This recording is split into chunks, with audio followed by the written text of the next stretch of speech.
First ever factory outlet Mukunda jewelleries Kukatpally, Khammam, Kothapet, Somajiguda, Hanumakonda and Suchitra. కానీ మనిషి మనశ్శాంతిగా ప్రశాంతంగా తనకు నచ్చిన వాళ్ళతో, తన కుటుంబ సభ్యులతో, తనను అభిమానించే వాళ్ళతో, వెల్ విషర్స్ తో హ్యాపీగా ఉండటం అందరి వల్ల కాదు. కోట్లున్నా కూడా ఉండదు అది. అది ఉండటం చాలా ముఖ్యం. అది బ్లెస్సింగ్స్ తోనే వస్తుంది. ఎంతో మంది వాళ్ళు నాకు పరిచయం లేని వాళ్ళు కూడా ఇప్పుడు నీకు హెల్ప్ చేసి ఉంటే నువ్వు ఒక్కడే నాకు బ్లెస్ చేయొచ్చు, కానీ నువ్వు ఎంతమందికి చెప్పుకుంటావు నా గురించి? అమ్మ నాకు ఇట్లా చేసింది, అమ్మ వెళ్ళగానే నన్ను ఇలాగా చూసుకుంది అన్నప్పుడు వాళ్ళందరూ కూడా నీతో పాటు నాకు బ్లెస్సింగ్స్ ఇస్తారు. ఆమె బాగుండాలి, ఆమె బాగుంటే 10 మందికి మంచి జరుగుతుంది. అట్లా బ్లెస్సింగ్స్ తో నాకు హ్యాపీనెస్. మీ దగ్గర నాకు బాగా నచ్చే గుణం ఇది ఒకటే, పక్క వాళ్ళకి ఏదో ఒకటి చెయ్యాలి, అడిగితే మనం కాదు అనకూడదు. నన్ను నోరు తెరిచి అడిగితే లేదు అనేది లేదు. సహాయం, నేను చేయగలిగిన ప్రతి సహాయం అందరికీ చేశాను. కొంచెం రాజకీయాల్లోనే ఇవన్నీ కానీ విమర్శలు, రాజకీయాలు అంటే వ్యక్తిగతంగా రాజకీయం అంటేనే ఫైటింగ్. నువ్వు అధికారంలో ఉన్నప్పుడు పని చేయాలి, అపోజిషన్ లో ఉన్నప్పుడు తప్పు జరిగినప్పుడు నిలదీయాలి. అది ఎవరైనా, ఎవరు అపోజిషన్ లో ఉంటే వాళ్ళు నిలదీయాలి, అధికారంలో ఉన్నవాడు సమాధానం చెప్పాలి, పని చేయాలి. ఇది మాకైనా మీకైనా ఎవరికైనా అదే. అపోజిషన్ లో ఉన్న ఫైర్ బ్రాండ్ అయితే ఇంకా ఎక్కువ సెక్యూరిటీని ఇవ్వాలి. కాన్వాయ్లు ఉన్నాయా? లేకపోతే ఉన్న గన్మెన్లు తీశారు ఏ స్టేట్ లో లేనటువంటి విధంగా. ఒక హీరోయిన్ కాదు, ఒక ఎక్స్ మినిస్టర్ కాదు, ఏమీ చూడట్లా. నో గన్మాన్. ఏమంటే గన్మాన్ ఇస్తే తిరుగుతారు, గన్మాన్లు అయితే ఇంట్లో కూర్చుంటారు కదా అని చెప్పి తిరుగుతున్నారా? మరి ఇంట్లో హ్యాపీగా తిరుగుతున్నా. భయం లేదా? ఏం చేయగలరు? చేస్తే వాళ్ళకి కూడా అదే సిచ్యువేషన్ వస్తుంది కదా. కాబట్టి బెంచ్ లో తిరుగుతున్నారా? లేకపోతే బెంచ్ లో తిరుగుతాను, ఫార్చునర్ లో తిరుగుతాను, ఎన్డీవర్ లో తిరుగుతాను. బెంచ్ కూడా బాగా ట్రోల్ అయింది కదా.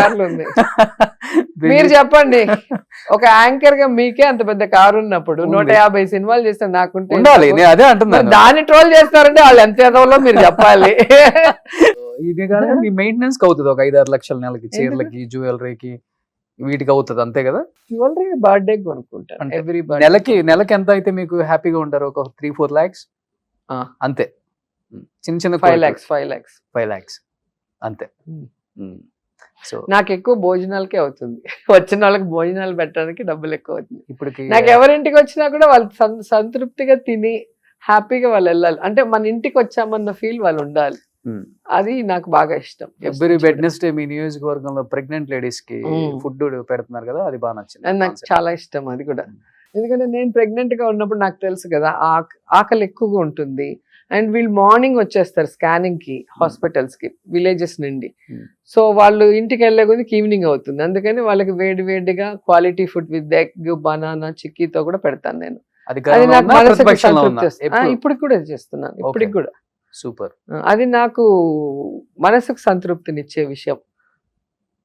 అది ఎప్పుడు చేస్తున్నాను. 400 members వస్తారు 2 హాస్పిటల్, నగిరి ఒకటి, ఎవ్రీ బుధవారం.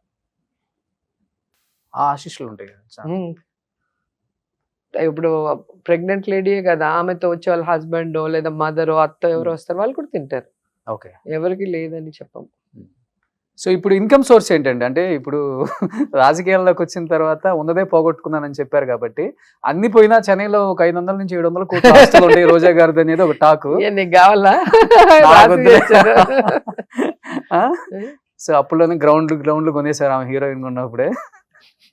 అప్పుడు ఎంత ఏంటి ఇన్కమ్ ట్యాక్స్ వాళ్ళకి ఇంటిస్తున్నావా ఏంటి రైడ్ చేయాలి? అది కాక మీ ప్రతి స్టేట్ లో ఒక ఇల్లు మీద బాగా చర్చ నడుస్తుంది ప్రతి నాయకుడి దగ్గర. అప్పుడప్పుడు ఆమెకి చెన్నైలో ఒక ఇల్లు, హైదరాబాద్ లో ఒక ఇల్లు, బెంగళూరులో ఒక ఇల్లు, అమరావతిలో ఒక ఇల్లు, నగర్ లో ఒక ఇల్లు. నాకు ఉండేది 3 ఇల్లు మీద ఎక్కువ నడుస్తుంది. 3 ఇండ్లు ఉన్నాయి. ఒకటి చెన్నైలో ఉంది, ఎప్పుడు నేను ఈ పెళ్లి కాకముందు ఇల్లు. అవును. హైదరాబాద్ లో ఇల్లు ఉంది, నేను రాజకీయాల్లోకి రాకముందు ఇల్లు. నగిరిలో ఇల్లు నేను మంత్రి కాకముందు కట్టుకున్న ఇల్లు.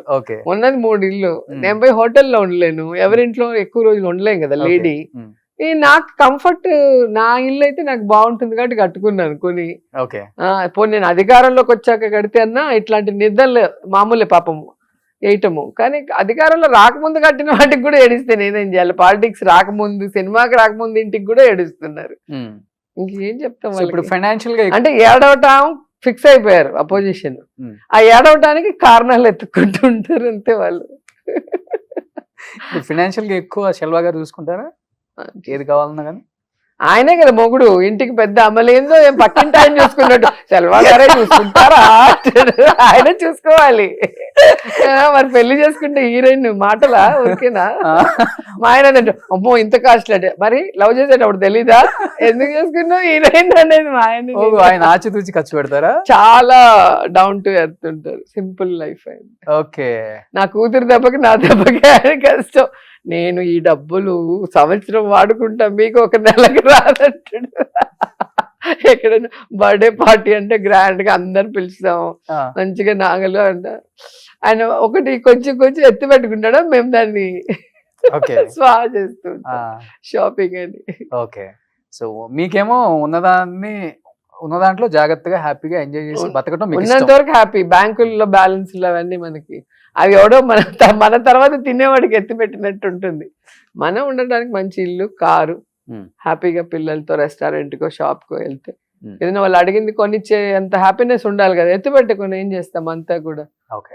అలాగా హ్యాపీగా ఉండాలి లైఫ్ అంతా. ఇప్పుడు కొంచెం టైం దొరికింది కాబట్టి మీ 90s రీయూనియన్ హీరోయిన్స్ అంతా కలవటం ఇవి జరుగుతున్నాయా? చేస్తాం. మీనా గారు, రమ్యకృష్ణ గారు. మీనా రమ్య ఇప్పుడు షూటింగ్స్ చేస్తున్నారు, మళ్ళీ బిజీగా ఉన్నారు. అవును, ఆమెది 45 years అయిన దానికి వెళ్ళాను. మేమిద్దరమే ఎక్కువ సినిమాలు కలిసి చేసాం, నేను మీనా. కన్నడ, తెలుగు, తమిళ్ అన్నిట్లో ఇద్దరు హీరోయిన్లు అంటే నేను మీనా ఎక్కువ చేసాం. అవును. సో తన ఫంక్షన్ కి నేను వెళ్ళాలి కదా. సో టఫ్ ఫైట్ ఉండేది కదా అప్పుడు హీరోయిన్స్ కి మధ్యలో. గొడవలు ఏమి ఉండేవి కాదు. నాతో అందరు హీరోయిన్లు చాలా ఫ్రెండ్లీగా ఉంటారు. రమ్య, రాధికక్క, ఖుష్బు, మీనా అందరు నాతో బాగుంటారు. ఎప్పుడు కూడా కలుస్తూ ఉంటాము. సో యాక్టింగ్ చేసేటప్పుడు డ్రెస్సింగ్ లో బెస్ట్ గా కనిపించే దాంట్లో పోటీ ఉండేది మాకు. అవునా? ఎప్పుడు కూడా వాళ్ళు వచ్చి చూస్తారు, వాళ్ళ అసిస్టెంట్ వచ్చి చూస్తారు, ఎవరు ముందు వస్తారో వాళ్ళ డ్రెస్సింగ్ ని ఇంకో ఆర్టిస్ట్ వాళ్ళ అసిస్టెంట్ చూసి ఏ కలర్ వేస్తుంది, దానికన్నా మంచి కలర్ వేయాలి. అన్ని రెడీగా ఉంటాయి కదా, మాకు ఒక డ్రెస్ ఉండదు, 10-15 ఉంటాయి. సో అప్పటికప్పుడు ఒక హౌస్, ఇప్పుడు బొబ్బిల్ సింహము ఇద్దరికి చీరలే. సో వాళ్ళు ఏం కలర్ వేస్తారని మేమేం కలర్ వేస్తామని వాళ్ళు చూస్తూ ఉంటారు. అంటే బెస్ట్ గా ఉండడానికి పోటీ పడేవాళ్ళం. ఫస్ట్ నుంచి కూడా మీరు చీరల్లోనే అందంగా ఉంటారులే. అబ్బా, పెర్ఫార్మెన్స్ కూడా చీరల్లోనే బాగా చేసేవాళ్ళం. అబ్బా, అంతే కదా. మీకేం కంఫర్ట్ ఎక్కువ అంటే ఈ డ్రెస్ వేసుకుంటే బాగుంటుంది అట్లే? నాకు వల్గారిటీగా ఎక్కడ కనిపించింది. నేను ఎక్కువ శారీస్, అదే ఎక్కువ శారీస్, అదే నాకు గుర్తుంది కాబట్టి నేను చెప్తున్నాను. శారీస్ లోనే అప్పటి నుంచి ఇప్పటికి శారీస్ లోనే రోజా గారు అందంగా ఉంటారు. Thank you. అందుకనే వేరే డ్రెస్సుల్లో వచ్చి ట్రోల్ చేసేది. అక్కడ నువ్వు స్విమ్మింగ్ పూల్ లో చీర కట్టుకొని దిగమన్నట్టున్నావు, భలే చెప్తావు. ఏ ఊర్లో ఉంటామో దానికి తగ్గట్టు డ్రెస్సింగ్ చేసుకోవాలి. ఎడారిలోకి వెళ్ళి పట్టు చీరలు కట్టుకోండి, లేకపోతే ఎండల్లోకి వెళ్ళి పట్టు చీరలు కట్టుకోండి అంటే మనకి కాదు. అది చెప్పేవాడు పెళ్ళాం, కూతురు, చెల్లెలు ఏ డ్రెస్ వేసుకుంటుందో వాడు ఒకసారి వెనక్కి చూస్తే మళ్ళీ ఇంకోసారి ట్రోల్ చేయడు. సమయం సందర్భం బట్టే కదా ఉంటాం. ఫ్లైట్ లో పోతాం, చుడిదార్ వేసుకొని పోతాం, సూట్ కేసులు ఉంటాయి, బ్యాగులు ఉంటాయి, చీర ఎత్తుకుంటే దాని మీద వేసి కింద పడతాం. సో ఆ కంఫర్ట్, అంతేగాని వల్గర్ గా ఏదో స్లీవ్లెస్ లో షార్ట్స్ వేసుకుని తిరగను కదా నేను, ఎప్పుడు కూడా తిరగను అలా. అవును. సో ఫుడ్ ఏం తీసుకుంటారు రోజా గారు? ఫుడ్ బాగా ఇష్టంగా తింటా, కొంచెం తిన్నా ఇష్టంగా తింటా. ఇప్పుడైతే కార్తీక మాసంలో ఉన్నాను, ఫుల్ వెజ్, అందుకే. ఓకే. లేకపోతే నాన్ వెజ్ లేకపోతే ఇంట్లో ఎప్పుడు ఉంటుంది నాటుకోడి పులుసు, ఫిష్. ఓకే. సో కానీ మీ అధినాయకుడు మటుకు ఎప్పుడు అదే మెయింటైన్ చేస్తారు. ఏం ఫుడ్ తీసుకుంటారు? ఆయన వచ్చి 2 hours జిమ్ చేస్తారు. 2 hours gym every day. And food కూడా చాలా లిమిటెడ్ గా, అన్ని ఏమంటారు ఆకుకూరలు, ఫ్రూట్స్, వెజిటబుల్స్ అవే ఎక్కువ తింటారు. రైస్ అవి తిన్నారు అందరూ అంతే. శర్మిల గారు గాని, భారతి మ్యామ్ గాని, అమ్మ గాని అందరూ చాలా లిమిటెడ్. మీ నియోజకవర్గాలకు వచ్చినప్పుడు తెలుస్తుంది అసలు వాళ్ళు ఏం ఫుడ్. మాకు పాదయాత్ర వచ్చినప్పుడు చూసాం ఫుడ్. ఒక ఇంటర్వ్యూలో కూడా చెప్పాను నేను, అన్న తినేటివి అడిగితే ఇడ్లీ, దోశ లాంటివి తినరు, చాలా తక్కువ. ప్రోటీన్ ఫుడ్, చాలా ఏమంటారు హెల్త్ కాన్షియస్ బాగా అందరికి. ఓకే.